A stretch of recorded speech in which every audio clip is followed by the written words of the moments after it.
في بداية القرن العشرين، في واحد المجتمع اللي كان كيرسم للمرأة حدود واضحة وضيقة، برزات الفيلسوفة الفرنسية سيمون دو بوفوار كشخصية مختلفة تماما. مرضاش تعيش داخل القالب اللي تفرض عليها. تزادت عام 1908 في باريس وسط عائلة محافظة نسبيا، وكان من المتوقع أنها تكبر وتتزوج وتعيش حياة تقليدية. ولكن من صغرها وهي كانت كتبين علامات التمرد الفكري. كانت كتقرا مزيان وكتسول بزاف وكتشكك في الافكار اللي كانوا كيعتبروها الناس من المسلمات ديالهم. في مرحله المراهقه دازت من تجربه روحيه قويه، ولكن مع الوقت بدات كتفقد الايمان التقليدي وولات كتقلب على معنى اعمق للحياه من خلال الفلسفه والمعرفه. وهنا بدا التحول الكبير في شخصيتها منين دخلت سيمون دو بوفوار تقرا الفلسفه في جامعه سوربون. ما كانتش غير طالبه وسط بزاف ديال الطلبه، ولكن استثناء حقيقي في زمن ما كانش كيرحب بالمراه في مجال الفكر العميق. في ذاك الوقت الوصول لسوربون في حد ذاته كان حلم صعيب، ولكن تكوني امراه وكتقراي الفلسفه وكتنافسي الرجال في ميدان كيعتبروه ديالهم، هذه كانت مواجهه مباشره مع المجتمع.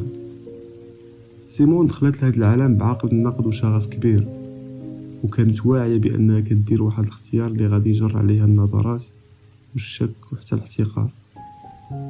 ولكن وخا هكاك ما تراجعش، كانت كتقرا وكتفكر وكتسول بدون خوف. وهاد الجرأة الفكرية خلتها تبرز بسرعة في امتحان التبريز في الفلسفة اللي كان كيتعتبر في ذاك الوقت من أصعب الامتحانات في فرنسا. حققت نتائج مبهرة وولات من بين الأوائل، وهذه اللحظة كانت تجربة حاسمة ثبتات فيها لراسها قبل ما تثبت للناس أن المرأة قادرة توصل لأعلى مستوى في الفكر إذا تعطات لها الفرصة. في هذه المرحلة تعرفت على الفيلسوف الشهير جون بول سارتر.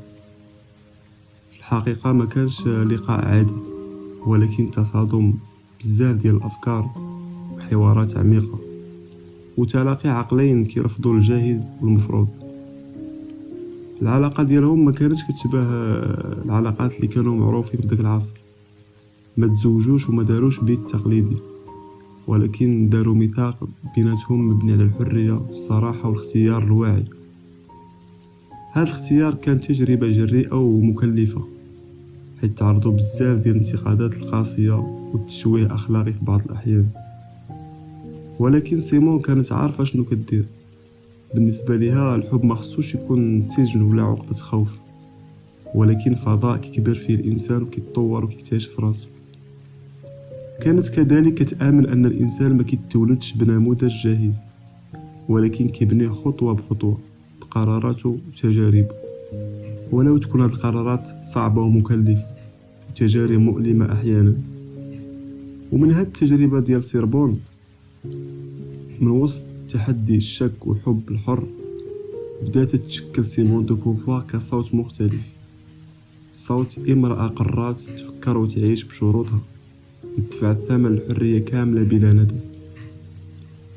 في الحرب العالمية الثانية عاشت سيمون تجربة الاحتلال الألماني لفرنسا، وشافت كيفاش الحرب كتقلب حياة الناس رأسا على عقب. وهذه المرحلة زادت عمقات عندها الإحساس بالمسؤولية الفردية وبأهمية الحرية. خدامة كأستاذة وفي نفس الوقت كتكتب في المجلات، وكانت حاضرة دائما في النقاشات الفكرية والسياسية ديال ذاك العصر. من بعد الحرب بدأت كتكتب أعمال روائية وسير ذاتية كتعبر فيهم على تجاربها الشخصية والصراعات الداخلية وحتى الأخطاء اللي دازت منها. أكبر تجربة في حياتها الفكرية كانت إصدار كتابها الشهير لو دوزيام سكس، الجنس الآخر، عام 1949، واللي قلب موازين التفكير حول المرأة. في الكتاب طرحت سؤال بسيط ولكن عنده عمق كبير: علاش المرأة كتعتبر دائما الآخر في المجتمع ديالنا؟ وعلاش الرجل هو المقياس؟ من خلال بحث طويل في التاريخ والدين والأدب وحتى في العلوم، بينات أن بزاف من الصور النمطية حول المرأة ماشي طبيعية. ولكن نتاج تراكمات اجتماعية فقط.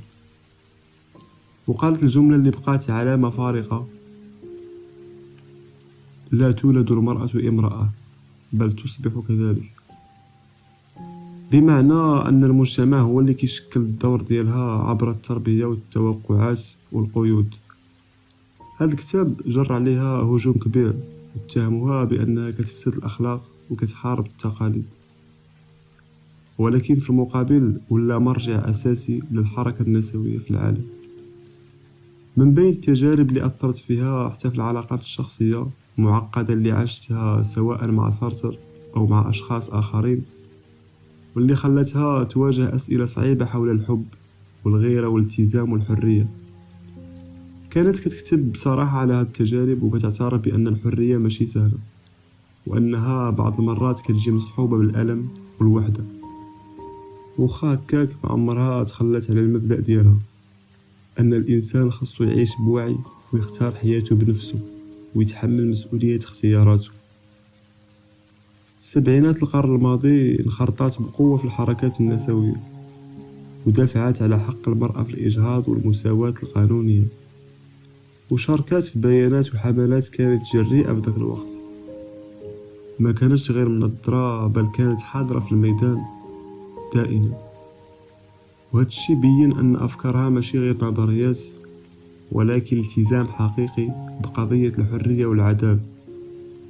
توفات سيمون دو بوفوار عام 1986، ولكن التأثير ديالها ما توقفش.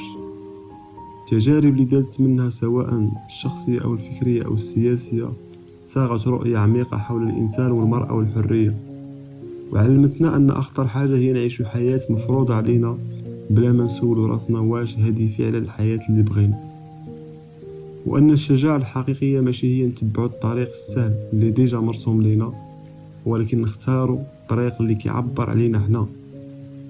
وهكا بقات سيمون دو بوفوار رمز للفكر الحر والإنسان اللي واجهت المجتمع والشك باش تعيش حياة اللي اختارتها هي، ماشي الحياة اللي تختارت ليه. هذا مثلا.